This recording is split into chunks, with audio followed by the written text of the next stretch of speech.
There is nothing like Maine wild blueberries for baking.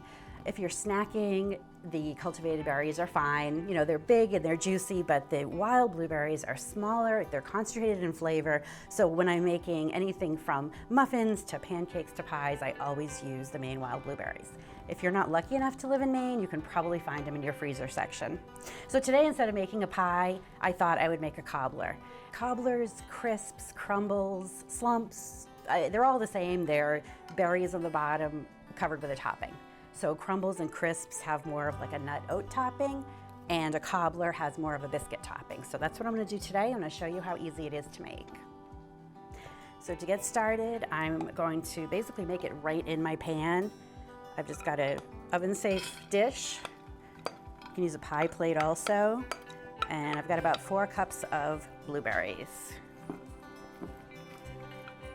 Then I'm going to add a 1/4 cup of brown sugar and some cornstarch to thicken it up. Then I'm just going to add some lemon zest. You can also use limes. The zest will add a little acidity and cut the sweetness a bit. I'm also going to add a little bit of lemon juice. Not too much because I don't want it to be too watery. That looks good. We'll just squeeze a little bit of juice into it. Then I am really just going to stir it up to mix it well, and then I'll add my topping.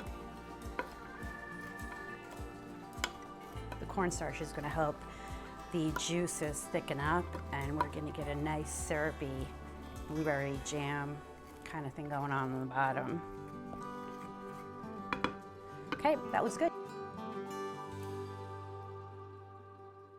Next, I'm going to make the topping. It's a super easy biscuit recipe. So I'm going to start with some flour. Then I'm going to add some sugar, some baking powder, and a pinch of salt. Whisk it a little bit, and I'm going to add some cardamom.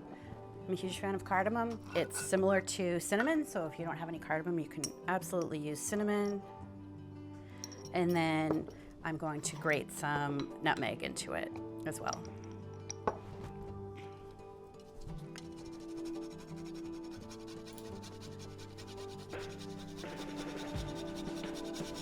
I always like to use fresh nutmeg instead of the already pre-ground. It just has such a much better flavor, and it's just easy to grate it on a microplane.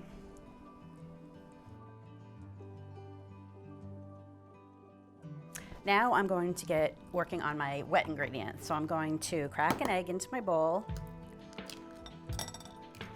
Then I'm going to add some milk and a little bit of vanilla bean paste.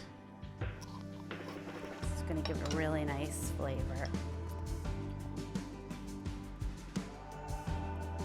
I'm going to whisk this up really well. We want to give a little bit of volume and lift to our biscuits, and the egg will help with that. It'll help bind everything together and help it to rise with the baking powder.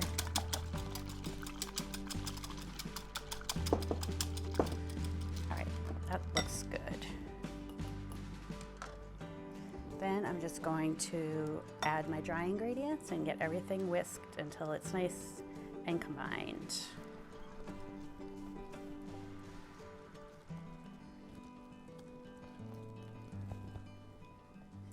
Smells really good. I can smell the vanilla and the cardamom.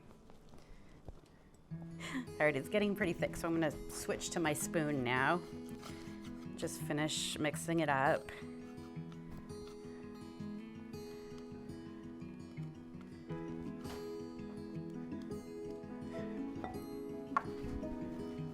Just to make sure it's all incorporated. It's gonna be pretty thick, almost like a cookie dough.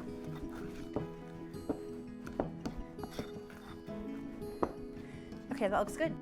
Now I'm just going to drop the biscuit dough on top of blueberries.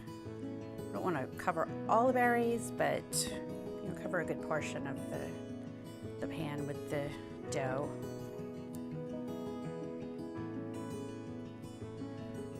It's gonna bake up, it's gonna brown. The bottom is gonna get all bubbly, and then I'm gonna make some whipped cream for the top. It's gonna make a really nice way to end the day. That looks good. I'm going to put it in a 375-degree oven for about 35 to 40 minutes. I really want the topping to be nicely browned and the bottom to be bubbly. While the cobbler's baking, I'm going to make some whipped cream to go on top. You can also add ice cream, or you can just eat it plain. But whipped cream is super easy to make. So I'm just gonna do that, and I'll show you how easy it is. So to get started, I'm going to add some heavy cream to my mixer. And then I'm gonna add a little bit of sugar.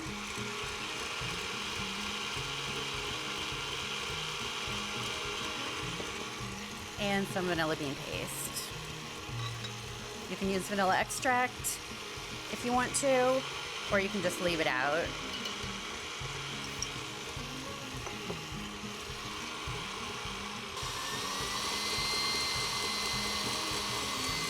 And I'm just gonna whip it until I get some nice soft peaks. I don't necessarily need stiff peaks for this, but I do want it to hold together a little bit.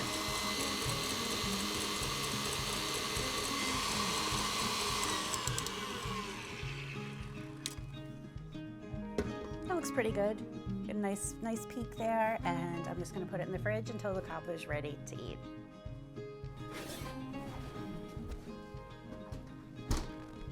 It's definitely done. I can't wait to try this.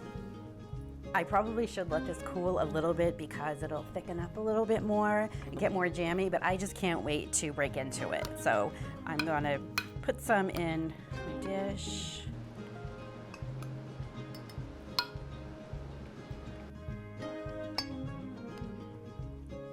Some blueberry on top. You can also serve at room temperature. Doesn't need to be hot.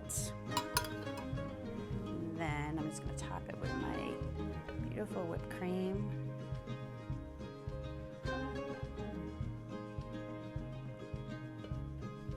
I can't think of a better way to use wild Maine blueberries than in a traditional New England cobbler.